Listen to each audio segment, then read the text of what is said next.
Welcome back to another salvage story where we give you an unfiltered look into the auto salvage industry and let you know in the end how much money we made or lost on each car.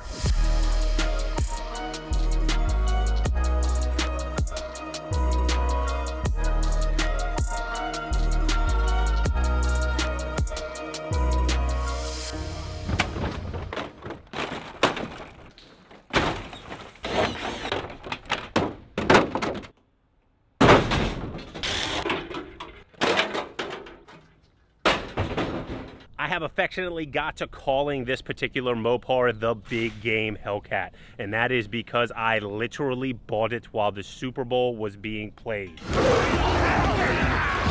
Yes, while everyone else was stuffing their face with nachos, yours truly was getting a smoking deal on a Hellcat. I'll explain the logistics a little bit later as to why this car ran at auction late on a Sunday evening, but that deal only hinges on if this thing actually runs and drives. We have a couple hurdles to cross before we can make that happen. The first one being that it says this is locked, so we have to figure out how to get into this. I'm thinking what makes the most sense is to go all Tyrese Too Fast, Too Furious on this thing.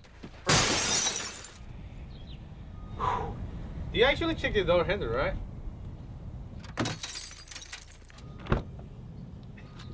Now that we are inside, hurdle 1 is crossed, and it looks like maybe also hurdle number 2, because this thing was listed as not having a key. The other thing that you may have just noticed is that this is indeed another manual Hellcat.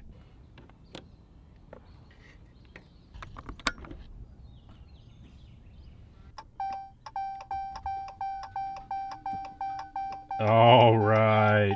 It does indeed look like this is the key for this car. Now we just need to top off the coolant. We'll check the engine oil, and then this thing should be able to fire up, hopefully.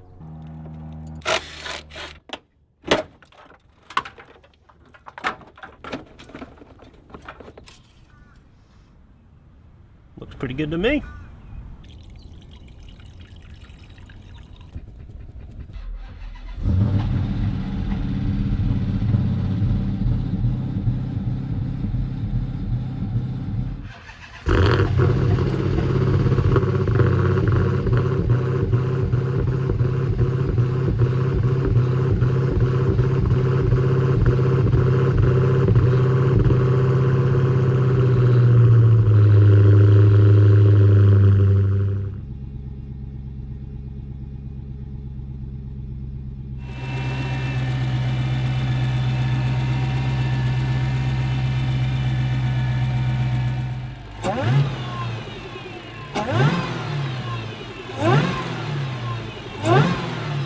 Sounded a little bit rough when we first fired it up, but I'm assuming this thing has not been started in a very, very long time. Let it get up to operating temperature, gave it a couple quick revs. Everything sounds pretty darn good on it. So I think it is time for this thing to hit the chopping block. We'll get it cleaned up, get it checked in, and then get it taken apart.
Whoops.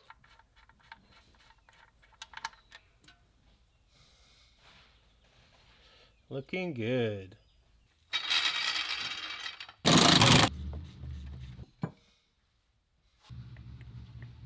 Horrible drain plug location, but that looks brand new. Much better drain plug location. Fluid still looks good.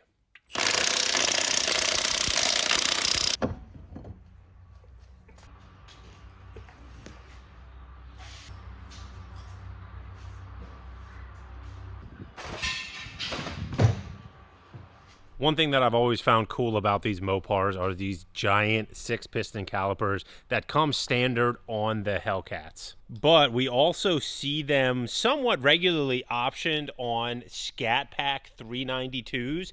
This here is just a regular Scat Pack narrow body, not even a wide body 392 car, and it has the same 6-piston calipers on it. These ones happen to be painted a different color, but you can see that it has the big brake option on it. That's something that I've always found as really cool. The 5th gen Camaros that we mess around a lot with, for example, the only way you get the giant 6-piston calipers is on the ZL1. Even the 1LEs, which are the track versions, they only come with a painted red version of the regular SS Brembos. So I think it's a good move by Dodge to allow you to pick up those 6-piston calipers on some of the more lower basic model cars. With the wheels off and the suspension exposed, you get a little bit better idea of why this thing was totaled. There is a lot of suspension damage on this car, including some damage to the subframe here. From the looks of it, I don't necessarily know that it actually affect anything with the mounting there, but from the insurance company standpoint, they see that has to be replaced. You can see the steering rack looks like it sustained some damage. Definitely tie rod end. So the further we get into this car, the more damage we are finding, which explains why it was totaled. One thing that I am not a fan of on these Mopars is the giant single piece exhaust that runs all the way up to the merge from the Cats, which is directly off the header. This particular model has the active exhaust, and basically what we do is we just chop them right here. Anybody that wants to add that onto their car, they're gonna have to do some welding.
Channel regulars know that we have reached the most important segment of this part out. Before we can get into tearing down the rear assembly, we need to leak this motor down, find out if it is healthy. I have it all sealed up, ready for storage and shipping. That is assuming that it passes.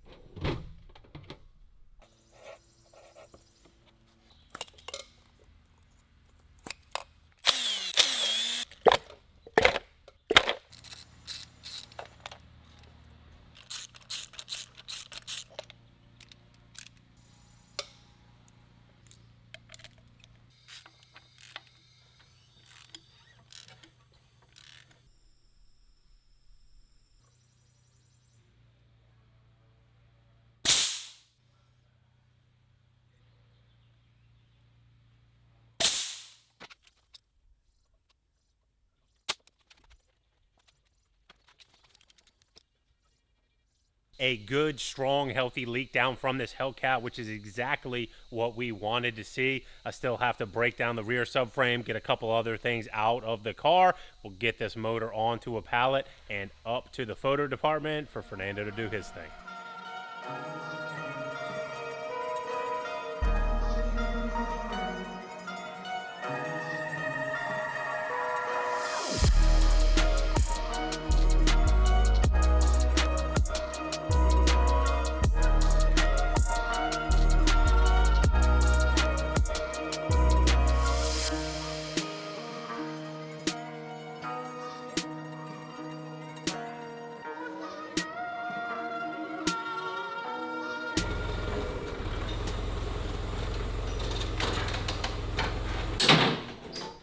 Good to go. What do you think, Fernando? Did it feel like a big money Hellcat?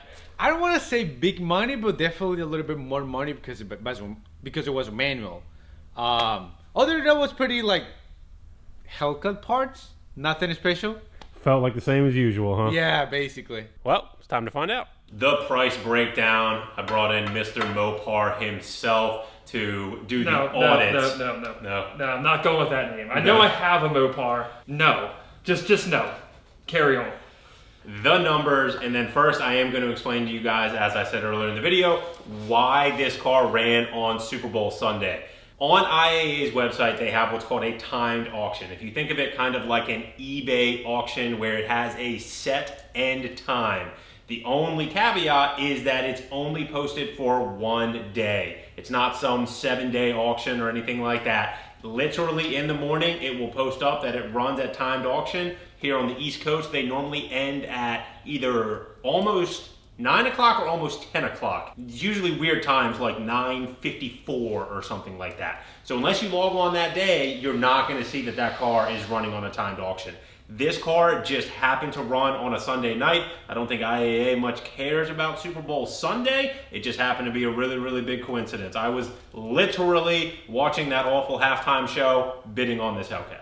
To be fair, we love IAA, but they are headquartered in Chicago and the Bears. I won't be a fan of the Super Bowl either. The actual numbers here, this car produced a solid 84 parts. With that being said, we already sold 2 pieces, which I'll show you here in just a minute, for a grand total of $42,158. Already sold the full axle set for a nice healthy $500, and then also the complete passenger oil cooler setup on them. A lot of these cars we see at auctions, they are ripped off. It's a very common location for them to be damaged. I needed that. Nope, it's gone. For the demon. It's gone. Sorry, it's already gone. When did it ship? May 3rd. We gotta turn that around. I'm sorry to whoever bought this thing. Sorry, Xavier. That's coming back to me. A cool $750. This one's out of Carrington's reach. He's not getting it back. The next car, though, I guess I'll have to save it for him. The parts we do have left, though, in descending order from the highest price, the big dog, the motor itself. This thing, manual dropout, I think it's a little bit slower moving than the autos. It really depends. We don't have a good data set on these. We sell so few manual ones just because they're so rare. Sometimes they'll sell really fast. Sometimes somebody will want to snatch the transmission off of it, like me. And then other times they just sit. I don't know exactly why, but it is what it is. I think this one, feeling good. It's summer-ish. It's almost summer at least. People want to get their project cars ready. This one will sell in 2 weeks, calling it now. If you want a manual drivetrain for a Mopar, that's the one you want. It's that simple. The seats themselves, Carrington can speak to this a little bit. This is one of the better options that we could get. Some of the other colors are maybe a little bit more valuable. For the seats, if we can get red, awesome, great. Otherwise, we'll really take anything. It's all about the same price once you get away from the red stuff. Almost everybody who buys these, just like the drivetrains, is going into an older car. It's all custom. People are redoing them. So I have a feeling that when these end up in their ultimate destination, they're not going to look like this anyway. I touched on this earlier, the Brembos. I love the fact that you can get these on models besides the Hellcat. But these bright red ones are super appealing for anybody that wants a monster brake setup. Everybody loves the 6-piston. Obviously, the Scat Packs generally, except for the newer wide-body ones, come with a 4-piston front. Note for those of you guys who don't know, you might not know either, the Demon, it's a 4-piston front. The diff, we just scroll right past that because I'm gonna need a couple spares.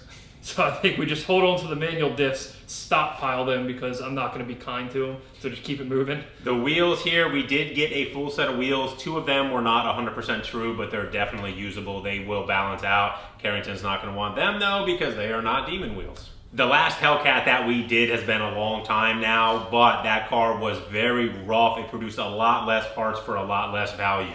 Something like the door here is something that it was missing. Some of these interior and exterior pieces really start to add up when you see $700 for a complete loaded door. It makes a lot of sense. Those sell fast. We really can't keep them in stock. Almost every Challenger has smacked somebody to take over at this point, so doors that are in good shape, very high demand. One thing this car was missing though is the front end parts, which is where there is a lot of value in these cars. Yeah, I know. I need pretty much all of them, so I am going to have to buy one that has a good front end at some point, but I suppose we have to wait till another day for that. And another differentiation is the wide body versus the narrow body. This car was a narrow body. Most of the ones that come through the shop are narrow body because the wide body parts pull a huge premium. And this is where you get into the meat and potatoes. You hear me say it every time. You start to get these suspension corners. We only had one suspension corner that was no good. You have some pieces like the exhaust, the mufflers, some of those interior parts that I was talking about, like the steering wheel. And on the front suspension corners, it's kind of a unique to the Hellcat stuff. It's not like this in, say, Corvette, Camaro. But as far as the Mopar stuff goes, if you want to switch to 6-piston fronts, you have to have those hubs as well. So that's what drives the price up on those. Here you go. Headlight. The passenger headlight on this was good. $500. The gauge cluster. $500. The full center console, which again, another resto rod piece we see them go to a lot. $500. Especially the manual ones. The manual center consoles are really hard to find. This car, I'm not 100% sure. It had that Harman Kardon subwoofer in the trunk, which is very, very good price. I had no idea what it was worth. I don't know how rare that is on these cars. If it's a high option. I don't know either because my car is completely burnt up. And if I had that in there, it'd be coming out. So I'm going to guess the Demon didn't come with that. I think that might have been one of the luxuries that they removed. It did have a sunroof, so. Here we have the mag ride struts. You can see we ended up, even though there was damage on the driver front suspension, the strut itself was fine, which is nice because again, mag ride, there is good value in every single one of the corners here. This car we did pick a little bit more clean than you normally see. You all love to get down in the comments and yell at me when we go to the scrapyard and there's pieces left on it, but the manual wiring harnesses, a lot of those parts that we don't necessarily see a ton of manual transmission cars, a lot of them are auto. We're gonna go ahead and keep that when we have the opportunity to do so. Something else that I desperately need for the Demon, but I need it out of a newer electronic steering car. And if you tell me right now that this car somehow had electric steering, I'm going to be very upset, but I don't think it did. It was hydraulic, right? It was hydraulic. Okay. Crisis averted there, but one crisis you guys can avert is find something else to yell at them in the comments about. It's not that hard. And this is where we're kind of dwindling down here. You have a lot of modules as Carrington is breaking stuff. Carry on. A lot of modules, smaller body panels, rearview mirror. Again, just meat and potatoes type stuff. You get $100 here, $100 there. When you have that, that adds up over those additional 20, 30 parts. It's actual money that goes into the bottom line. Total parts listed on this Hellcat, including the 2 pieces that we've sold. So total parts value, is $43,478. The first thing that we're knocking off is the purchase price on the car. All in with auction fees, we are at $17,882. Which is a smoking deal. That car is a phenomenal deal. And I do think that the timing played into it. It had to, 100%. I wasn't looking at cars. That one's all him. I don't like timed auctions. I like doing things in the morning, a nice routine, buying a bunch of cars. So he gets the credit for that one, and it obviously paid off. That last Hellcat that we bought, the cheapest one, that was like 15 grand, right? Well, it's on there on the board. I'm pretty sure it was relatively close pricing point. Excuse me, guys. $17,163. That shows you how good of a deal this was, because that thing was disgusting. It was. Next thing, this car did come from San Antonio, so it was a couple bucks to ship it. $600. That's still reasonable from Texas, though. What's Charles Barkley always saying about San Antonio? Did he say something? I'm not a basketball fan. So. Maybe I misremembered. I think Charles Barkley is always going in on San Antonio. If you guys put it in the comments. Selling fees is always a standard 10%, so we're subtracting another $4,348. Labor on this one, much less than the R8 that you saw in the last salvage story. These ones are pretty easy to take apart. Again, I picked this one pretty clean. I put $750 for labor. Shipping expense, we have $3,000 in shipping expense. This car didn't produce a ton of freight items, but it did produce a lot of large ground shipping items. It's not as expensive as freight, but it does add up when you have these heavy boxes that has to go across the country to California. We could be looking at $80, $90 plus the box that it's in. Plus it's summertime. Eric, the shipping manager, is moving a little bit slower. It kind of jacks up the hourly rate. It gets less done in an hour. The last part that goes into these numbers is the dead inventory. And I didn't do the best job explaining this last time. Dead inventory is items that sit for so long that we have to discount them, or that maybe they never even sell. That's why it's called dead inventory. It's basically dead weight. That makes so much sense. Crazy. $4,348. The same thing. I went with a flat 10%. The parts that came off of this car, we've done enough of them to know kind of what sells and what doesn't. I think there's a couple smaller parts that maybe won't sell, but the majority of the larger items where the value is, it's gonna sell, and it's gonna sell pretty quick. And you guys know I'm here to audit this. Make sure everything's on the up and up. There's no cheating to get higher up on the leaderboard. I think all these numbers look pretty good, including the dead inventory. Go ahead, check it over, and then give them the grand total there, Carrington. $12,550 in theoretical net margin, which is a win. Got to see where it stacks up, but it's definitely a win. Let's make it official, see where it lies. 12,000.